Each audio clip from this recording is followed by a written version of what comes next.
সালামুন আলাইকুম তিবিতুম মুবারাকাতান তয়্যিবা রাব্বি আউযু বিকা মিন হামাযাতিশ শায়াতিন ওয়া আউযু বিকা রাব্বি আইয়াহযুরুন। সালামুন আলাল মুরসালিন আলহামদুলিল্লাহি রাব্বিল আলামিন। সম্মানিত মুসলিম ভাই বোনেরা, আমন্ত্রণ জানাচ্ছি আজকের একটি টপিক দেখার জন্য। টপিকটা হলো এমন একটা টপিক,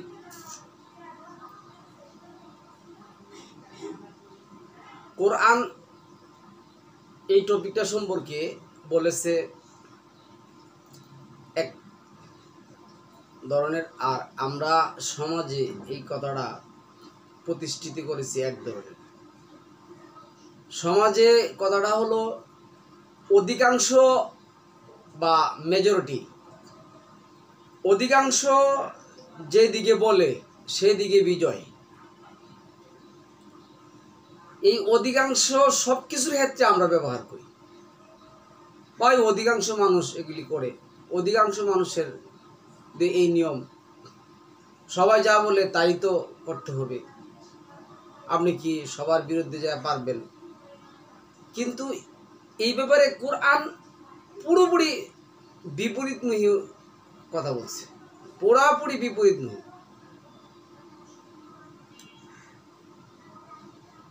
আজকে কোরআন থেকে কতগুলি আয়াত আমরা দেখব। এখানে আমি যেটা করছি, অধিকাংশ মানে বিপদ। সমাজে প্রচলিত হলো অধিকাংশ মানুষ যা করে তাই আপনার করতে হবে, আর কোরআন বলছে অধিকাংশ মানে কি? বিপদ। কোরআন বলছে অধিকাংশ মানুষ কখনো দলিল হতে পারে না। যেমন আপনি বলবেন, ভাই সারা পৃথিবীর মক্কা মদিনা সহ সারা পৃথিবীর সমস্ত মানুষ এই আমলটা করতেছে, তাহলে আপনি এটা মানবেন না কিসের জন্য? তাহলে আপনি কিন্তু পরোক্ষভাবে অধিকাংশ মানুষের দলিল দিচ্ছেন। তো আল্লাহ কোরআনে বলতেছে অধিকাংশ মানুষ কখনো দলিল হতে পারে না। কোরআনে এটাই বাস্তবতা। আজকে আমাদের সমাজের মধ্যে,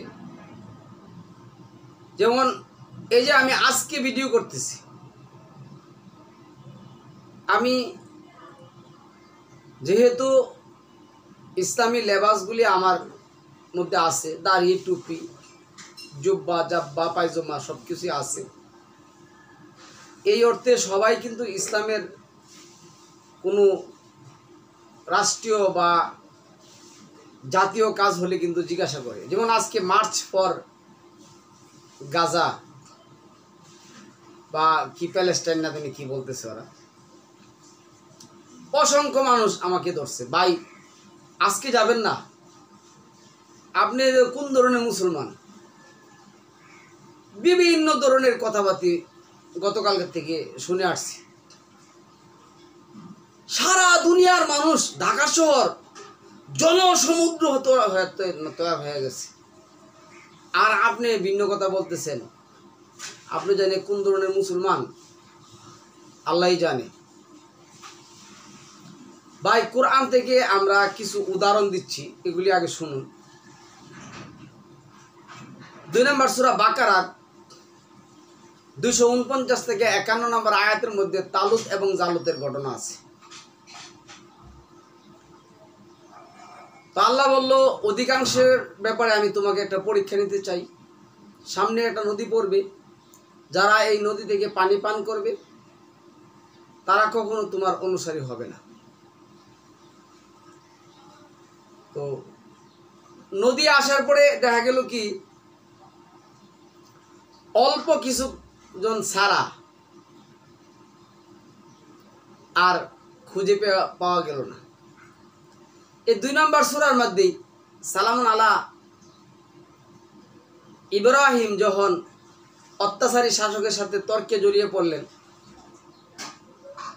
তখন ইব্রাহিমই ছিলেন একমাত্র একাত্মবাদ হুদার পক্ষে সাক্ষ্যদানকারী, এবং তার অনুসারী ছিল অল্প ক্ষুদ্র, অধিকাংশই ছিল কাফের, অধিকাংশই ছিল কাফের।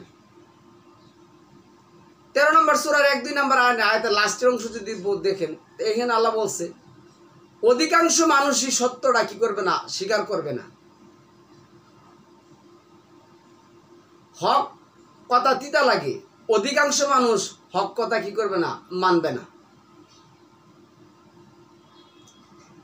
তো সালামুন আলা আদম, তার 2 সন্তান, এর মধ্যে এক সন্তানই কাফের ছিল। আমরা 2 সন্তানের কথা পাই। সালামুন আলা মুসা 5 নম্বর সূরার আয়াতগুলি যদি দেখেন, মানে 20 নম্বর আয়াত থেকে যদি 20 কি ধরুন, আপনি যদি 17-18 থেকে শুরু করেন, একদল নিজেদেরকে মাসি আল্লাহর পুত্র, মাসি আল্লাহ, আরেক দল ইহুদি এবং যে নাসারারা আছে এখন যারা ইসরায়েল পরিচয় দিয়ে যুদ্ধ করতেছে, তারা বলতেছে আমরা আল্লাহর পুত্র। আল্লাহ বলছে কুল হাতু বুরহানাকুম, তোমরা দলিল নিয়ে আসো, কোন জায়গায় আমি তোমাদের বলছি তোমরা আমার পুত্র। তো অধিকাংশ মানুষই কিন্তু তাদের মধ্যে। তো এইখানে দেখুন, এই সালামুন আলা মুসা এবং তার ভাই সালামুন আলা হারুন যখন তাদের অনুসারীদেরকে বললেন তোমরা এই পবিত্র নগরীর জন্য কি করো, যুদ্ধ করো।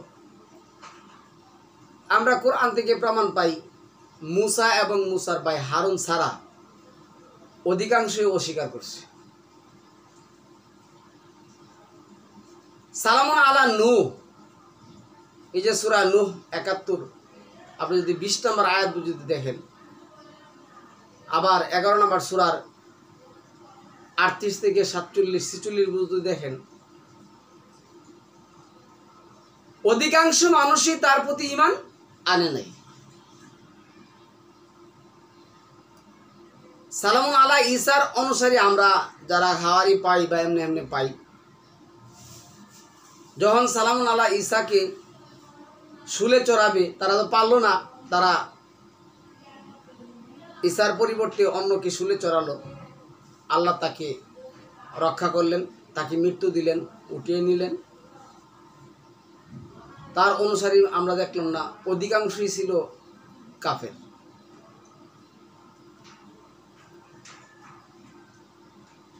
তো এইভাবে সম্মানিত ভিউয়ার্স, আমরা যদি কোরআনে বর্ণিত নবী এবং রাসূলদের ঘটনাগুলি দেখি, তাহলে আমরা কি পাই? অধিকাংশ মানুষই বিপদ, অধিকাংশ মানেই বিপদ, এটাই বাস্তবতা। কোরআনের আমি কতগুলি আয়াত আপনাদের সামনে তুলে ধরব।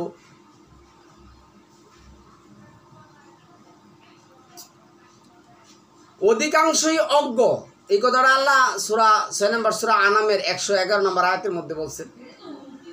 অধিকাংশই নির্বুধ, সূরা মায়াদার 103 নম্বর আয়াতের মধ্যে যেটা বলছেন।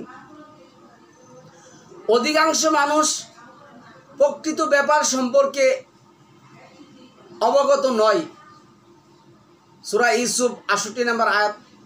অধিকাংশ লোকই অবগত নন, সূরা আনাম 37 নম্বর আয়াত। অধিকাংশ জানে না, সূরা আরাফ 131 নম্বর আয়াত। তুমি যতই প্রবল আগ্রহ ভরে চাও না কেন, মানুষের অধিকাংশ ঈমান আনবে না, অধিকাংশই কি করবে না, ঈমান আনবে না। সূরা ইউসুফ 103 নম্বর আয়াত। আমি তোমার নিকট সুস্পষ্ট আয়াত নাযিল করেছি, ফাসিকরা ছাড়া অন্য কেউ তা অস্বীকার করে না, বরং তাদের অধিকাংশই বিশ্বাস করে না। অধিকাংশ কী করে না? বিশ্বাস করে না। 2 নম্বর সূরা আল বাকারার 99-100 নম্বর আয়াত। আমি তো তোমার কাছে সত্য নিয়ে গিয়েছিলাম, কিন্তু তোমাদের অধিকাংশই ছিলে সত্য অপছন্দকারী, প্রত্যাখ্যানকারী। সূরা জুখরুফ 78 নম্বর আয়াত। তাদের অধিকাংশই আমি প্রতিশ্রুতি পালনকারী পাইনি, বরং অধিকাংশ ফাসিক পেয়েছি। সূরা আরাফ 102 নম্বর আয়াত। 9 নম্বর সূরা তাওবার 25 নম্বর আয়াত যদি দেখি, আল্লাহ বলছে, তোমাদের সংখ্যাধিক্য তোমাদের কোনো কাজে আসেনি। তোমাদের সংখ্যাধিক্য তোমাদেরকে যখন আনন্দে উৎপন্ন করে তুলেছে, এই সংখ্যাধিক্য তোমাদের কোনো কাজে আসে নাই, যেটা আমরা হুনাইনের যুদ্ধে দেখতে পাই। তুমি যদি পৃথিবীর অধিকাংশ লোকের অনুসরণ করো, তাহলে তারা তোমাকে আল্লাহর পথ হতে বিচ্যুত করে ফেলবে। তারা কেবল আন্দাজ অনুমানের অনুসরণ করে চলে, তারা মিথ্যাচার ছাড়া আর কিছু করে না। সূরা আনআম 116 নম্বর আয়াত। 53 নম্বর সূরার 28-29 নম্বর আয়াতের মধ্যে আসছে, অধিকাংশই কি করে? অনুমান ভিত্তিক কথা বলে। তারপরে অনুমান সত্যের মোকাবিলা একেবারে অথর্ব, এর কোনো কাজে আসে না। তারপরে আয়াতটা যেটা বলছেন 30-80 এই পর্যন্ত তাদের জ্ঞান, এটাই তাদের জ্ঞান। কোরআনের জ্ঞান ছাড়া কোনো জ্ঞান কাজে আসে না। আচ্ছা, অনেক মানুষ আল্লাহর প্রতি বিশ্বাস স্থাপন করে, কিন্তু সাথে সাথে শিরকও করে। অধিকাংশ, অনেক মানুষ। 106 7 নম্বর সূরার 179 নম্বর আয়াতের মধ্যে আল্লাহ বলছেন, মানুষ এবং জিনের মধ্যে, জিন এবং মানুষের মধ্যে অধিকাংশকে আমি তৈরি করেছি, তাদেরকে দিয়ে জাহান্নাম কি করব? পূর্ণ করব। তাইলে সমাজের অধিকাংশের দলিল, ভাই অধিকাংশ মানুষ এই কাজটা করতেছে, অধিকাংশ মানুষ তো এই নামাজটা পড়তেছে, অধিকাংশ মানুষ তো এইভাবে সিয়াম পালন করে, অধিকাংশ মানুষ তো এভাবে আজান দেয়, অধিকাংশ সারা পৃথিবীর মানুষ এভাবে আজান দেয়। কোরআনে কোথাও অধিকাংশের দলিল নেই, অধিকাংশ মানুষের দলিল কোথাও নেই, বরং অধিকাংশ মানুষই বিপদ, এটাই বাস্তবতা। আজকে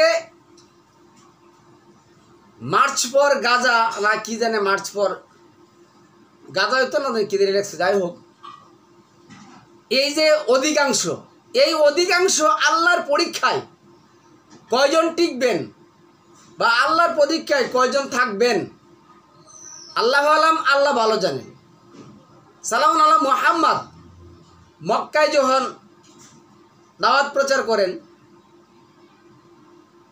অধিকাংশই ছিল কাফের, অধিকাংশই ছিল কাফের, মুনাফিক, ফাসিক। আচ্ছা, এরপরে যেটা আসছে, অনেক মানুষ আল্লাহর প্রতি বিশ্বাস স্থাপন করে, কিন্তু সাথে সাথে শিরকও করে। এটা 10 নম্বর সূরা 106 নম্বর আয়াত। ধারণা কোনো কাজে আসে না, অধিকাংশ মানুষ এই ধারণার উপর কথা বলে। 10 নম্বর সূরার 36 নম্বর আয়াত। আমি কি তোমাদের জানাবো কাদের নিকট শয়তান অবতীর্ণ হয়? তারা অবতীর্ণ হয় প্রত্যেকটি চরম মিথ্যুক ও পাপীর নিকট। ওরা কান পেতে থাকে, আর তাদের অধিকাংশই ছিল মিথ্যাবাদী। সূরা শুরার 221, 222, 23। তারা তাদের পিতৃপুরুষদের বিপদগামী পেয়েছিল, তারা তাদের পিতৃপুরুষদের বিপদগামী পেয়েছিল, অতঃপর তাদেরই পথ অনুসরণ করে ছুটে চলছিল। এদের আগে লোকদের অধিকাংশই গুমরা হয়ে গিয়েছিল।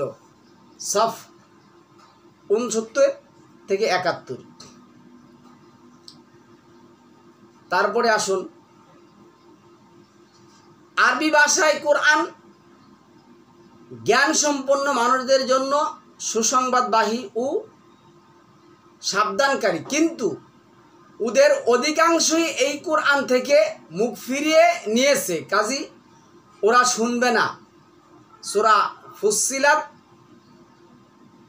আচ্ছা, আমি কি আসছে দেখুন, আমি যদি তাদের কাছে ফেরেশতাদেরকে অবতরণ করতাম এবং তাদের সাথে মৃতরা কথা বলতো এবং আমি সব বস্তুকে তাদের সামনে জীবিত করে দিতাম, তথাপি তারা কখনো বিশ্বাস স্থাপনকারী নয়। কিন্তু যদি আল্লাহ চান, কিন্তু তাদের অধিকাংশই মূর্খ। অধিকাংশের ব্যাপারে আমাদের সমাজে এটা হলো 100% দলিল। আপনার কোনো কিছু নাই, আপনার প্রমাণ, কিন্তু অধিকাংশ মানুষ যদি বলে সমাজ এটা, আল্লাহ বলছে অধিকাংশ মানেই বিপদ, অধিকাংশ মানেই কি, এখানে একটা গোলজোর আছে। সূরা আনামের 37 কি আসছে, তারা বলে তার প্রতি তার পালনকর্তার পক্ষ থেকে কোনো নিদর্শন অবতীর্ণ হয়নি কেন? বলে দিন, আল্লাহর নিদর্শন অবতরণ করতে পূর্ণ ক্ষমতাবান বা সক্ষম, কিন্তু তাদের অধিকাংশই কি জানে না। 116 নম্বর আয়াত আনআমের 6 নম্বর সূরার। আর যদি আপনি পৃথিবীর অধিকাংশ লোকের কথা মেনে নেন, তবে তারা আপনাকে আল্লাহর পথ থেকে বিপদগামী করে দেবে। তারা শুধু অলিক কল্পনার অনুসরণ করে এবং সম্পূর্ণ অনুমান ভিত্তিক কথাবার্তা বলে। অধিকাংশের কথা আল্লাহ বলছেন মানা যাবে না, কিন্তু সমাজে অধিকাংশই দলিল। তাহলে সমাজের পুরোপুরি উত্তর এবং দক্ষিণ মোড়ে কি করছেন? অবস্থান করেছেন। এরপরে আসুন বাকারার যে আয়াত আসছে, কি আসছে এনে 100। কি আশ্চর্য, যখন তারা কোনো অঙ্গীকারে আবদ্ধ হয়, তখন তাদের একদল তা ছুঁড়ে ফেলে দেয়। সূরা বাকারার 99। আমি আপনার প্রতি উজ্জ্বল নিদর্শন সম্মুখ অবতীর্ণ করেছি। আচ্ছা, অবাধ্যরা ব্যতীত কেউ এগুলি অস্বীকার করে না। তাইলে আজকে কোরআন অধিকাংশের বেশি মানুষ কোরআনকে কি করে অস্বীকার করে। 78 যেটা আসছে, আমি তোমাদের কাছে সত্য ধর্ম পৌঁছেছি, কিন্তু তোমাদের অধিকাংশই সত্য নিষ্পৃহ, সত্য সম্পর্কে গাফেল, সত্য নিয়ে তারা করে। 68 তারা যখন পিতার কথা মতো প্রবেশ করল, তখন আল্লাহর বিধানের বিরুদ্ধে তা তাদের বাঁচাতে পারল না, কিন্তু ইয়াকুবের সিদ্ধান্তে তার মনের একটি বাসনা ছিল, যা তিনি পূর্ণ করেছেন, এবং তিনি তো আমার শেখানো বিষয় অবগত ছিলেন, কিন্তু অনেক মানুষ অবগত নয়।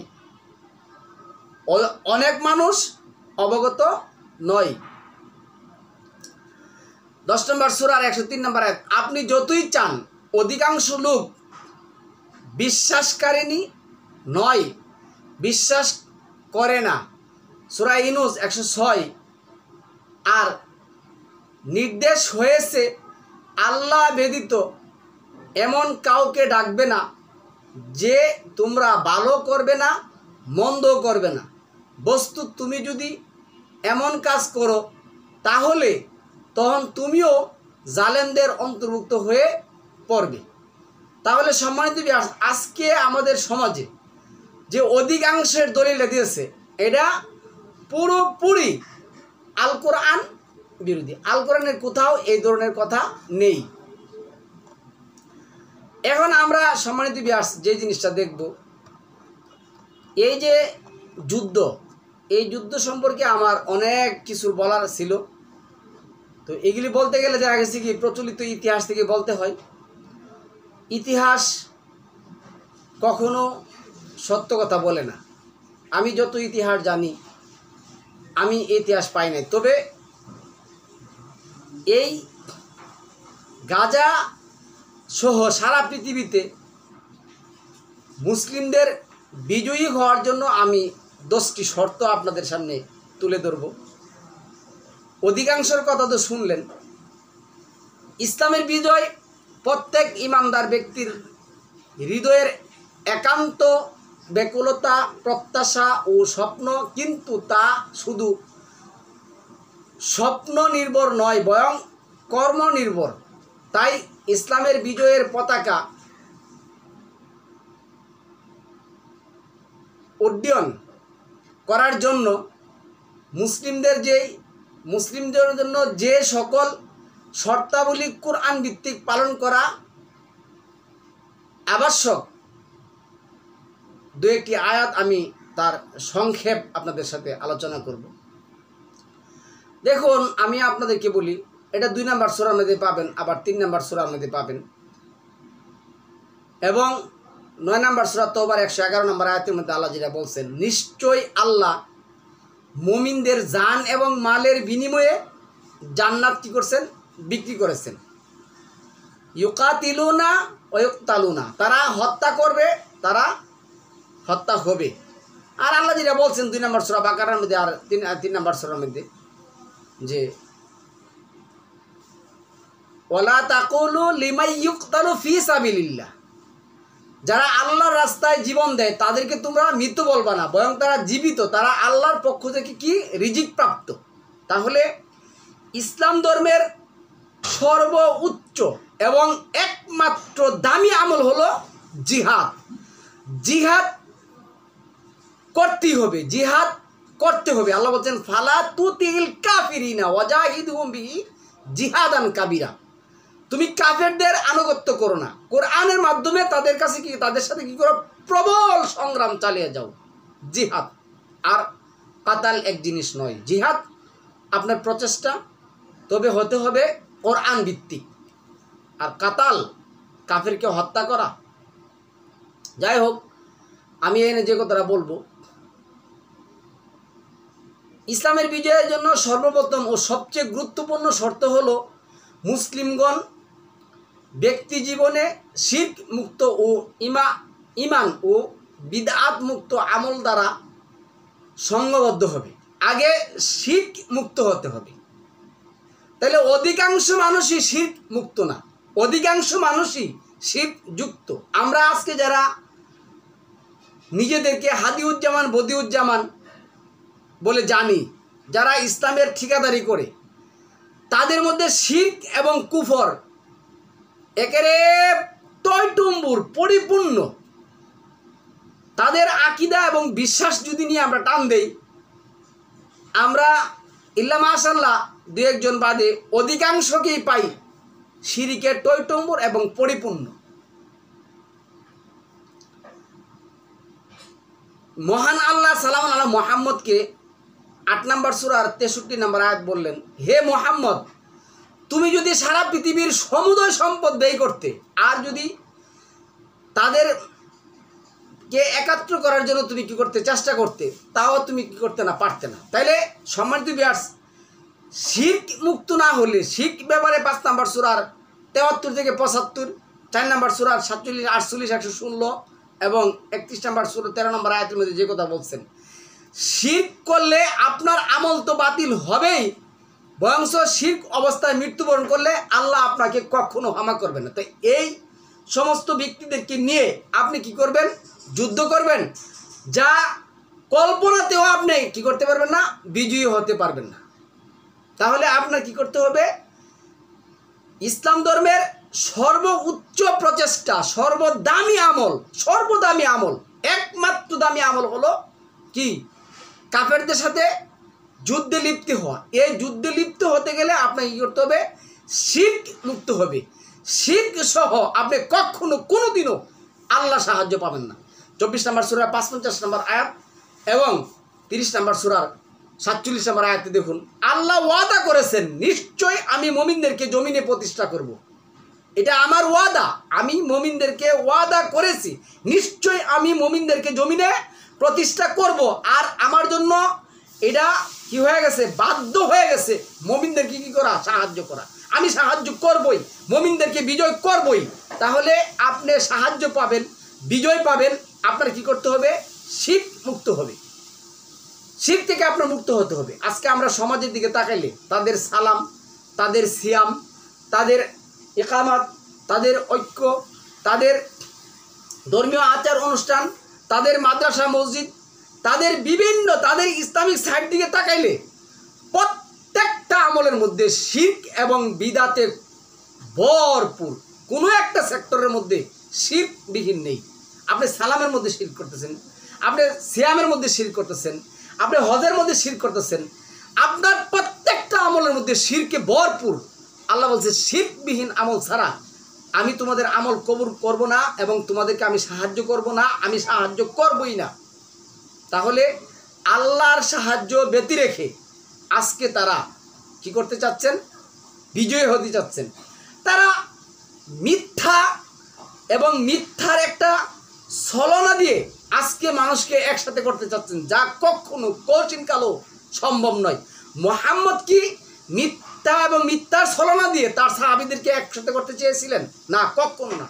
আজকে দেখুন মুসলিম সমাজের মধ্যে সর্বোচ্চ মিথ্যা কোনটা, যেটা বাইতুল এই যে মাকদিস অথবা আকসা বলে, এটা তো একটা এমন একটা মিথ্যা কথা, এটা এমন একটা মিথ্যা কথা যেমন সূর্য এবং চন্দ্র মিথ্যা নয়, ঠিক এই কথাটা যে মিথ্যা কথা, এই দলিলের মতন স্পষ্ট দলিল, এটা একটা মিথ্যা কথা। তারা বলে যে এটা ক্যাবলা ছিল, কখনো না, কোনোদিনও না।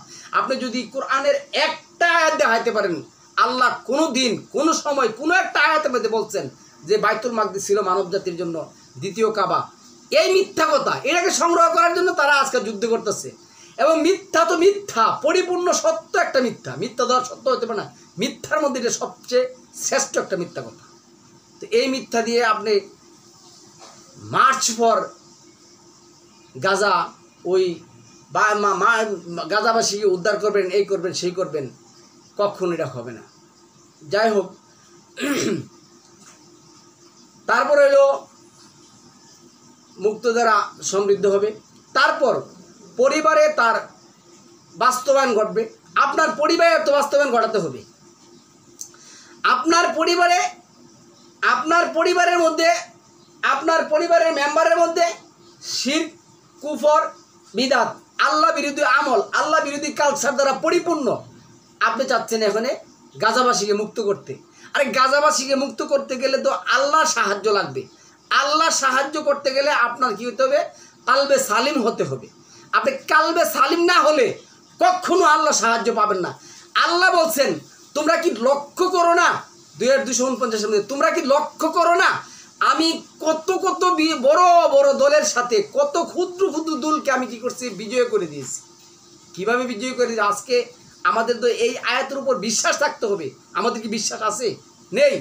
আমরা আছি, কে হাত বুকে বাঁধবে, কে হাত নাভির নিচে বাঁধবে, কে 6 তাকবীরে সালাত আদায় করবে, কে 12 তাকবীরে সালাত আদায় করবে, কে 20 রাকাত তারাবি পড়বে, কে 8 রাকাত তারাবি পড়বে, কে এই সমস্ত কিচ্ছা কাহিনী নিয়ে আমরা আছি ব্যস্ত। তারা আছে এখানে জয়ী হতে। জয়ী হওয়াটা কি বাপের হাতের মুয়া? বললেই জয়ী হয়ে যাবে, বললেই জয় আসা যাবে। জয়ের জন্য আপনার প্রথম যেটা করতে হবে, শিরক মুক্ত আমল, একমাত্র কোরআনকে আপনার বিধান হিসাবে মেনে নিতে হবে। যেই সমস্ত মুসলিম, যে সমস্ত মানুষ নিজেদেরকে মুসলিম দাবি করে, যে সমস্ত মানুষ নিজেদেরকে জয়ী হওয়ার জন্য দাবি করে, তাদেরকে অবশ্যই অবশ্যই কি করতে হবে, তাদেরকে অবশ্যই শিরক মুক্ত হতে হবে এবং একমাত্র কোরআনকে বিধান হিসাবে, জীবন বিধান হিসাবে বেছে নিতে হবে। না হলে কখনো কোনোদিনও কল্পনাতেও আপনারা বিজয়ের জন্য চিন্তা করবেন না। সম্মানিত ভাই, আসন দিহি সমাজের মধ্যে কয়জন লোক পাবেন একমাত্র কোরআনকে জীবন বিধান হিসাবে বেছে নিয়েছে, তার আমলের মধ্যে একমাত্র কোরআনই আছে। আরে প্রকাশ্যে ইউটিউবের মধ্যে, প্রকাশ্যে ভিডিওর মধ্যে বলতেছে কোরআন দিয়ে আপনি নামাজ পড়তে পারবেন না, কোরআন দিয়ে আপনি সালাত আদায় করতে পারবেন না, কোরআন দিয়ে আপনি হজ করতে পারবেন না, কোরআন দিয়ে আপনি জীবন পরিচালনা করতে পারবেন না, কোরআন দিয়ে আপনি রাষ্ট্র পরিচালনা করতে পারবেন না। এই সমস্ত নালায়েক, এই সমস্ত মূর্খ, এই সমস্ত অথর্ব ব্যক্তিদের পেছে গিয়ে সেটা আপনি চাইতেছেন বিজয়ী হতে, যা কখনো কোনোদিনও সম্ভব নয়। তারপরে সম্মানিত ভিউয়ার্স, আমি 2 নম্বরে একটা কথা বলতেছি, এটা যে কথাটা এখানে আসছে, এরপরে আসছে আপনার তারপর মানুষের কাজে ধৈর্যের সাথে তার প্রচার প্রসার ঘটাবে এবং সৎ কাজের আদেশ ও অসৎ কাজের নিষেধ করার দায়িত্ব পালন করবে। এটা 9 নম্বর সূরার 71-72। বিস্তারিত পড়ুন সূরা আসর। এখানে যেটা আসছে, আল্লাহ যেটা বলছেন, কি বলছেন? আর তোমরা সকলে আল্লাহর রজ্জুকে সুদূর হস্তে ধারণ করো। কি করতে হবে? এনে যেটা বলতে আল্লাহ যেটা বলছেন, ওয়াতাসিমু বিহাবলিল্লাহ, আল্লাহর রজ্জু। আল্লাহর রজ্জু কোনটা? বুখারী, তিরমিজি, আবু দাউদ, দাইমি, দারাকুতনি, মানুষের এই সমস্ত বই। আল্লাহর রজ্জু কোরআনকে তোমরা সকলে হাবলুল্লাহটাকে, আল্লাহর রজ্জুকে, আল্লাহর আইনকে, আল্লাহর বিধানকে, আল্লাহর কিতাবকে আঁকড়িয়ে ধরো, তাহলে আল্লাহ তোমাদেরকে কী করবে? বিজয় দিবে। আচ্ছা, পরস্পর বিচ্ছিন্ন হয়েও না, আর তোমরা সেই নিয়ামতের কথা স্মরণ করো যা আল্লাহ তোমাদেরকে দান করেছেন। তোমরা পরস্পর শত্রু ছিলে, অতঃপর আল্লাহ তোমাদের মনে সম্প্রীতি দান করেছেন। আল্লাহ যদি সম্প্রীতি দান না করে কখনো কোনোদিনও আপনি এক হতে পারবেন না। আজকে দেখুন, মক্কা, মদিনা, ইরান, ইরাক, এই লোকগুলি তাদের আধিপত্য, কেউ শিয়া, কেউ সুন্নি, কেউ আহলে হাদিস, কেউ আহলে জামাত, কেউ আহলে সুন্নাতুল জামাত, কেউ হেরেজি, কেউ কুর্দি, কেউ মুতাজিলা, এই সমস্ত ভাবে তারা কি হয়েছে? দল তৈরি করে দিয়ে দিছে। আল্লাহ বললেন 6 নম্বর সূরার 153 নম্বর আয়াতের মধ্যে, 36 নম্বর সূরার 61 নম্বর আয়াতের মধ্যে, হে রাসূল মিনাল্লাযিনা ফাররাকু দীনাহুম ওয়া কানু শিয়া, যারা দিনের মধ্যে দল তৈরি করে তাদের সাথে কোনো সম্পর্ক নেই, আপনার বিন্দু পরিমাণ কোনো সম্পর্ক নেই, তাদের ব্যাপারটা আমার হাতে ছেড়ে দেন। তাদেরকে কীভাবে শায়েস্তা করতে হয়, আরে উল্টা আপনি শায়েস্তা হবেন। আপনার মধ্যে নাই কোনো ঐক্য, আপনার মধ্যে নাই কোনো ধৈর্য, আপনার মধ্যে নাই কোনো সহিষ্ণুতা, আপনার মধ্যে আছে বিরোধিতা, আপনার মধ্যে আছে অহংকার, আপনার মধ্যে আছে তাকাব্বুরি, আপনার মধ্যে আছে কি?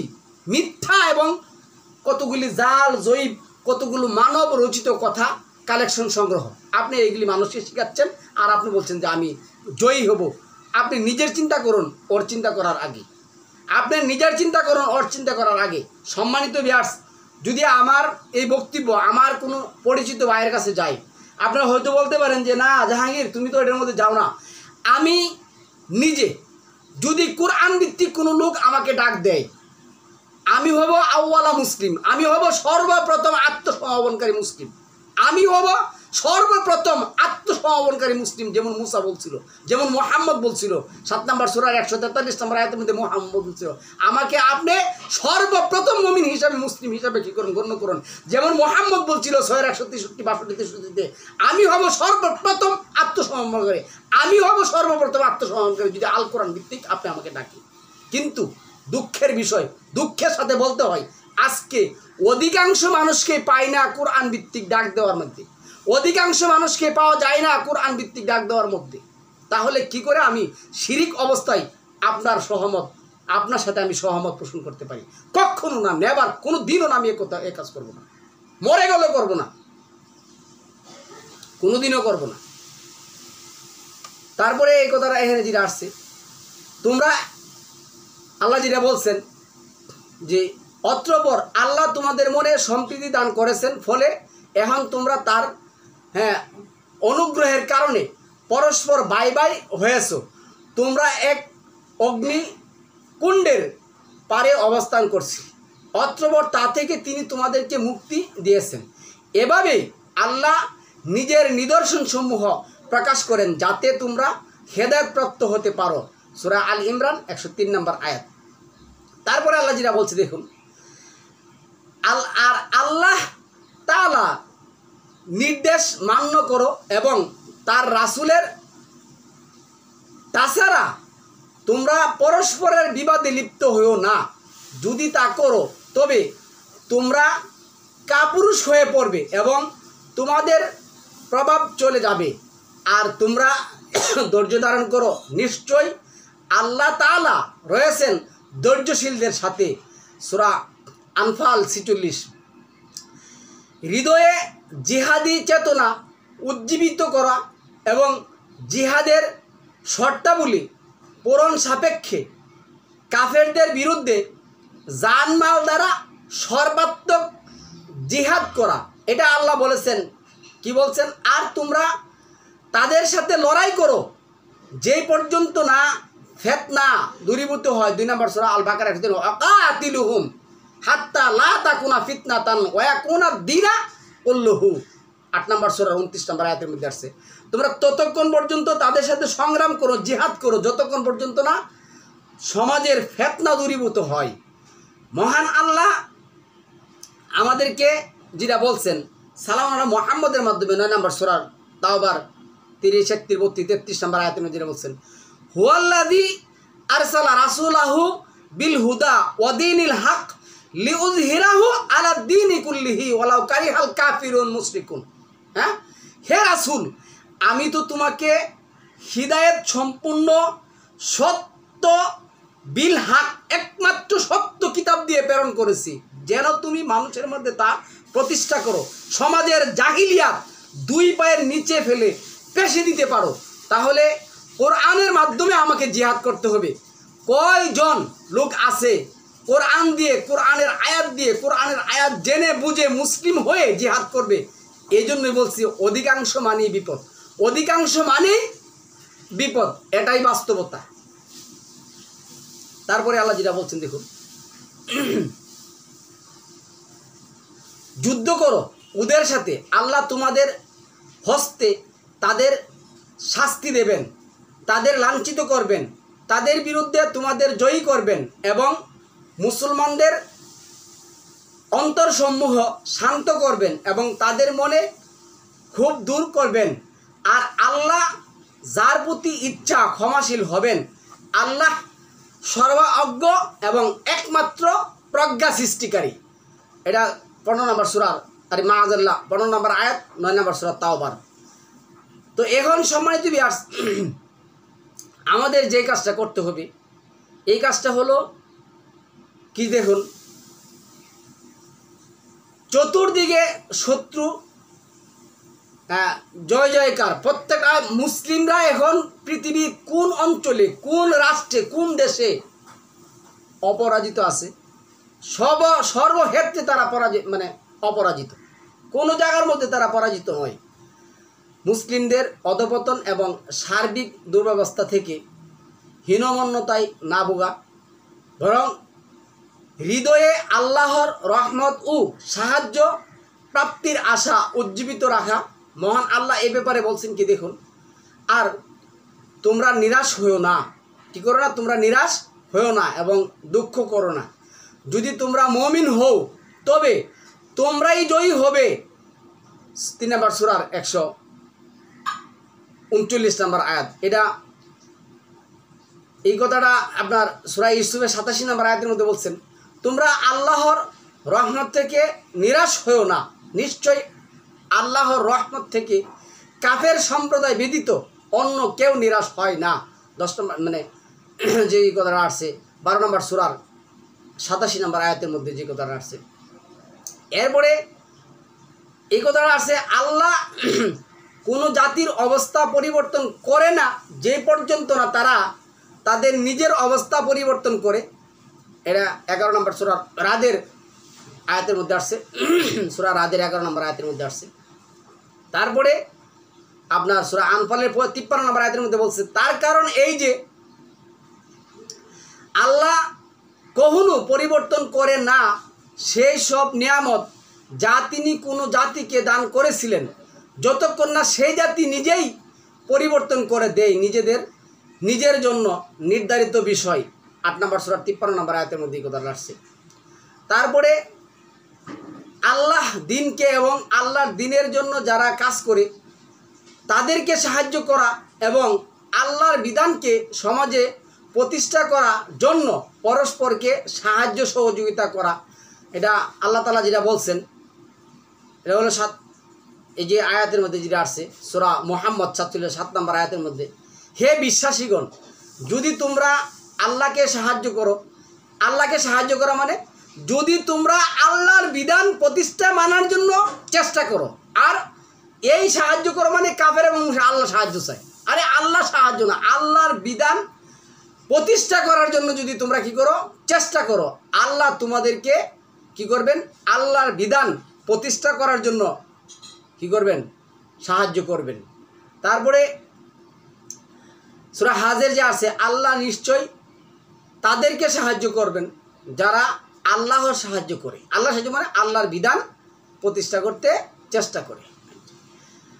পূর্বসূরি তথা সালামুন আলা মুহাম্মদ জীবনী অধ্যয়ন করা এবং এই বিষয়ে জ্ঞান অর্জন করা, যে তারা কিভাবে তৎকালীন পরাশক্তি লোককে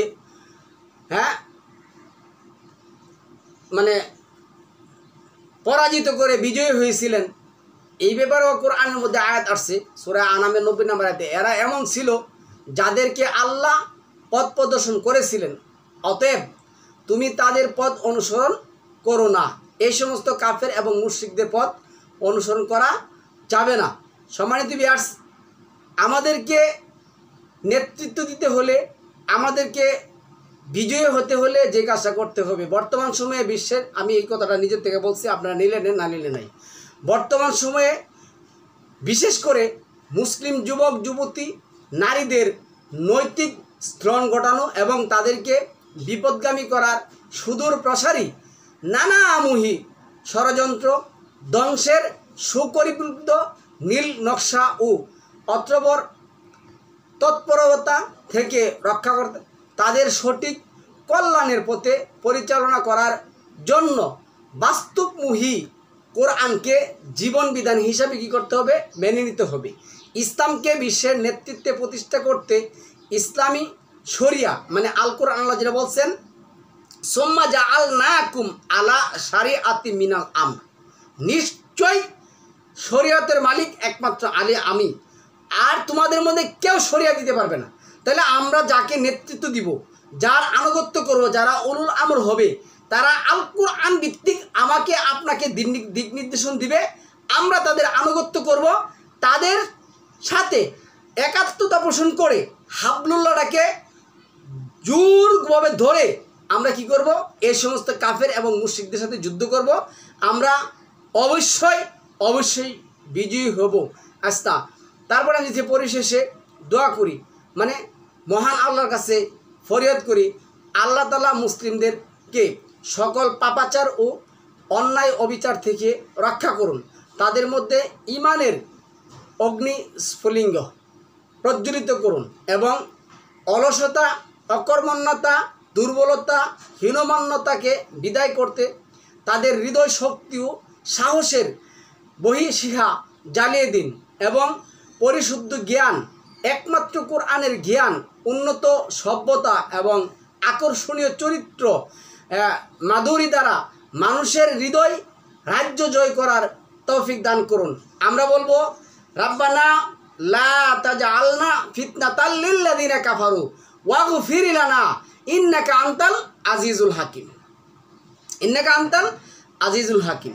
তাহলে সম্মানিত ভিউয়ার্স, আমি ব্যক্তিগতভাবে আপনাদের সাথে যে কথাটা বলবো, আমি মুসলিমরা বিজয়ী হোক, মুসলিমরা সংঘবদ্ধ হোক, মুসলিমরা সর্বক্ষেত্রে কোরআনকে প্রতিষ্ঠা করুক, এই ব্যাপারে যদি আমার জীবন দিতে হয়, তাতে আমি এতটুকু কার্পণ্য করব না, এতটুকু কার্পণ্য আমি করব না। অবশ্যই আমি যুদ্ধে যাব, অবশ্যই আমি সংগ্রাম করব এই সমস্ত কাফেরদের বিরুদ্ধে। কিন্তু যে সমস্ত ভাইয়ারা আল কোরআন ভিত্তিক বিধান দিবেন, আমি তাদের সাথে অবশ্যই একমত প্রকাশ করব। পরিশেষে মহান আল্লাহর কাছে এই প্রার্থনাই করব যে, আল্লাহ, জীবনে যত অন্যায় অপরাধ করেছি, সমস্ত অন্যায় অপরাধের মাসুল দিতে চাই তোমার পথে সংগ্রাম করে, জিহাদ করে, তোমার রাস্তায় জীবন দিয়ে। আমার এই আবেদন তুমি কবুল করো। সালামুন আলাইকুম তিবিতুম মুবারাকাতান তয়্যিবান।